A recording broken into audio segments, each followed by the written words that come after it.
Welcome everyone. Trigonometry के अगले lecture में आप सभी का स्वागत है। आज हम लोग ट्रिग्नोमेट्री के कुछ और कॉन्सेप्ट पढ़ने वाले हैं।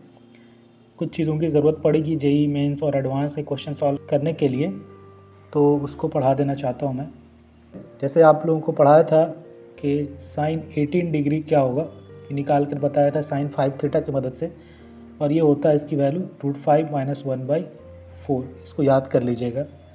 और एक cos 18 डिग्री भी बताया था, ये होता है √10 + 2√5/4। तो कुछ क्वेश्चन में इसका डायरेक्ट यूज़ होता है। π/10 डिग्री है ये, ठीक है, रेडियन। उसी तरह ये पता है तो साइन 72 निकल जाएगा, cos 72 निकल जाएगा, उसी तरह 36 डिग्री भी निकल जाएगा। एक और वैल्यू आपको याद कर लेना है, वो है 15 डिग्री। 30 पता है तो आप 15 निकाल लोगे। साइन 15 होगा √3 - 1/2√2, और cos 15 होगा आपका √3 + 1/2√2, ठीक है। और एक एंगल जिसका फिज़िक्स में ज़रूरत पड़ता है, ज़रूरी नहीं है मैथ्स में ज़रूरत पड़े, वो है साइन 37 डिग्री, जिसकी वैल्यू होती है 3/5, और cos ऑफ 37 डिग्री, जिसकी वैल्यू होती है 4/5। अब एक चीज़ और जो हम लोगों ने पिछले लेक्चर में पढ़ा भी था कि अगर दिया हुआ है cos of theta into cos of 2 theta, अगर cos प्रोडक्ट में हो और उसका एंगल GP में हो, 4 theta cos of 8 theta ... cos of 2n - 1 theta, इसकी वैल्यू आती है sine 2n theta upon 2n into sine theta. तो इसकी भी ज़रूरत पड़ती है कभी कभी सिंप्लीफाई करने में, तो इसको भी याद कर लीजिएगा, ठीक है। जब कॉस आपस में प्रोडक्ट में हो और उसका एंगल जीपी में हो, तो उसका प्रोडक्ट हम लोग सिंप्लीफाई करके ये लिख सकते हैं यूजिंग फार्मूला। कौन सा फार्मूला लगा था इसमें? Sine 2 theta is equal to 2 sine theta cos theta, ठीक है। अगला हम लोग ट्रायंगल में एक देखना चाहेंगे। जब सपोज कीजिए ट्रायंगल के 3 एंगल दिए हुए हैं ABC, यानी A + B + C = पाई हो 180 डिग्री, तब कुछ खास प्रॉपर्टीज़ हो जाते हैं साइन और कॉस के आपस में, उसको याद कर लेना है। जैसे sine 2A + sine 2B + sine 2C is equals to हो जाता है 4 sine A sine B sine C, ठीक है। तो आप डायरेक्ट लिख सकते हो, ठीक है। और फिर अगला है tan A + tan B + tan C is equals to tan A into tan B into tan C।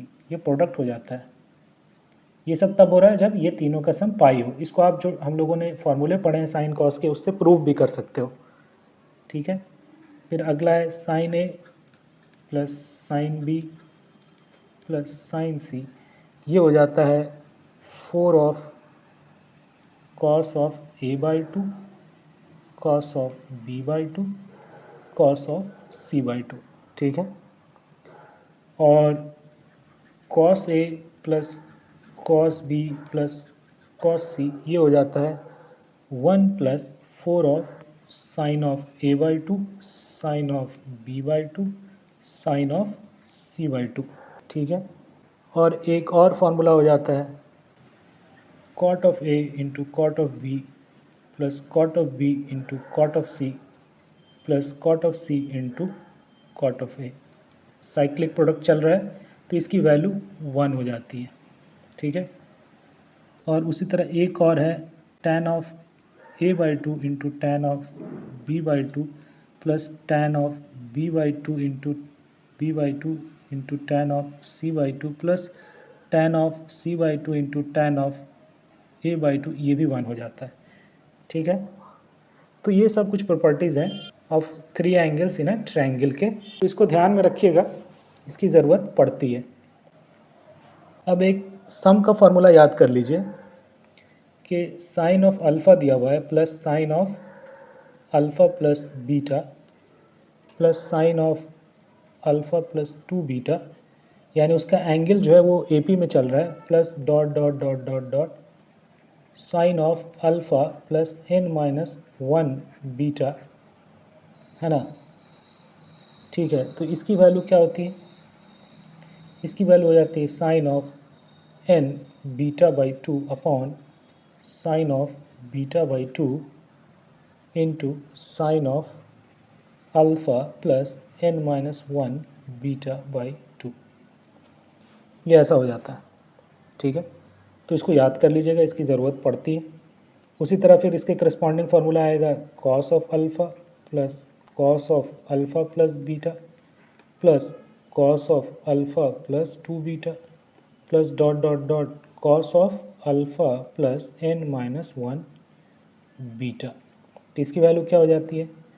ये हो जाता है sine of n beta by 2 upon sine of beta by 2 into यहाँ पे बस कॉस हो जाता है, cos of alpha plus n-1 beta by 2। ठीक है, तो ये एक थ्योरी थी जो आपको बतानी थी। ये सब सिंपल सा है, याद कर लीजिएगा और इसको आप प्रूव भी कर सकते हो। ठीक है, अगला एक चीज़ आपको बताना चाहूँगा कि एक रेगुलर पॉलीगॉन ले रहे हैं अपन। रेगुलर पॉलीगॉन मतलब जिसके सारे साइड इक्वल हैं। ठीक है, पॉलीगॉन जिसके सारे साइड इक्वल हैं, मान लेते हैं n साइड है।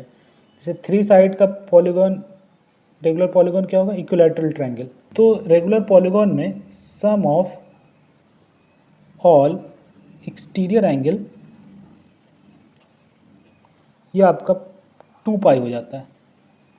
ठीक है, यानी एक्सटीरियर एंगल मतलब ये एक्सटीरियर एंगल हुआ, फिर इस साइड को बढ़ा दो एक ऑर्डर में तो ये एक्सटीरियर एंगल हुआ, और फिर इसको बढ़ा दो तो ये एक्सटीरियर एंगल हुआ। तो इन तीनों का सम 2 पाई हो जाएगा। जैसे यहाँ 60 था तो ये 120, तो 120 120 120 360 डिग्री। उसी तरह अगर ये स्क्वायर होता 90 90 90 90, क्या हो गया? 360 डिग्री, यानी 2 पाई। तो ये होता है, और सारे एक्सटीरियर एंगल इक्वल होंगे तो एक एक्सटीरियर एंगल की वैल्यू क्या होगी? 1 एक्सटीरियर एंगल ये हो जाएगा 2 पाई अपॉन जितने साइड हैं पॉलीगन में n। जितना एंगल है, जितना साइड होगा उतने एंगल होंगे, और बाई n कर दीजिए। तो वैल्यू ऑफ इंटीरियर एंगल फिर आप निकाल सकते हो। रेगुलर पॉलीगॉन का वैल्यू ऑफ इंटीरियर एंगल क्या होगा? ये पूरा 180 होगा, और एक्सटीरियर एंगल की वैल्यू ये है, तो इंटीरियर एंगल हो जाएगा pi minus 2 pi by n। ठीक है ना। जैसे फॉर एग्जांपल अगर एक हेक्सागन है जिसमें 6 साइड्स होते हैं, तो रेगुलर हेक्सागन का एंगल क्या होगा? तो वो हो जाएगा पाई यानी 180 माइनस 360 बाई 6, यानी 120 डिग्री। ठीक है, और होता भी है, हेक्सागन कैसा होता है और उसका एक एंगल क्या होता है? 120 होता है ना। ठीक है, तो इस तरह से आप निकाल सकते हो। तो इसकी ज़रूरत पड़ती है कहीं कहीं, इसको ध्यान में रखिए। और मैंने आपको सॉल्यूशन निकालना बताया था कि अगर sine theta equals to sine alpha हो जाए तो आप थीटा इक्वस टू लिख सकते हो n पाई प्लस -1 की पावर n अल्फ़ा। ये जनरल सॉल्यूशन आया था। उसी तरह cos theta equals to cos alpha हो जाए तो theta equals to 2n pi plus minus alpha लिख सकते हो, और tan theta equals to tan alpha हो जाए तो theta equals to n pi plus alpha लिख सकते हो। ये हम लोगों ने पढ़ा था। आज थोड़ा सा इसी का एक नया रूप हम लोग पढ़ेंगे कि सपोज़ कीजिए आपको दिया हुआ है sine theta equals to sine alpha के बदले sine square theta is equals to sine square alpha, है ना। तब सॉल्यूशन क्या होगा? अब ये सॉल्यूशन चेंज होकर हो जाएगा n pi plus minus alpha, क्योंकि अगर साइन थीटा पॉजिटिव है यानी +1 है और साइन अल्फ़ा -1 है तो भी स्क्वायर होकर प्लस हो जाएगा, तो सॉल्यूशन क्या होगा? बढ़ जाएगा। अब तो अब वैल्यू ऐसी आ जाएगी theta n pi plus minus alpha. ठीक है, और cos square theta equals to cos square alpha हो तो यहाँ पे theta n pi plus minus alpha हो जाएगा, और tan square theta equals to tan square alpha हो तो थीटा इक्वल्स टू क्या हो जाएगा? n pi plus minus alpha. तो यानी ये तीनों का आंसर सेम आ रहा है, theta equals to n pi plus minus alpha. ठीक है, यही सॉल्यूशन इसका भी हो जाएगा। फिर साइन थीटा के पहले मोड लगा हुआ है, mod of sine theta is equals to sine of alpha का मॉड, तो इसमें भी यही चीज़ हो जाएगा, है ना। ठीक है, तो ये सारी चीज़ें आपको पढ़ाने की थी। तो आज के लिए इतना ही, थैंक यू।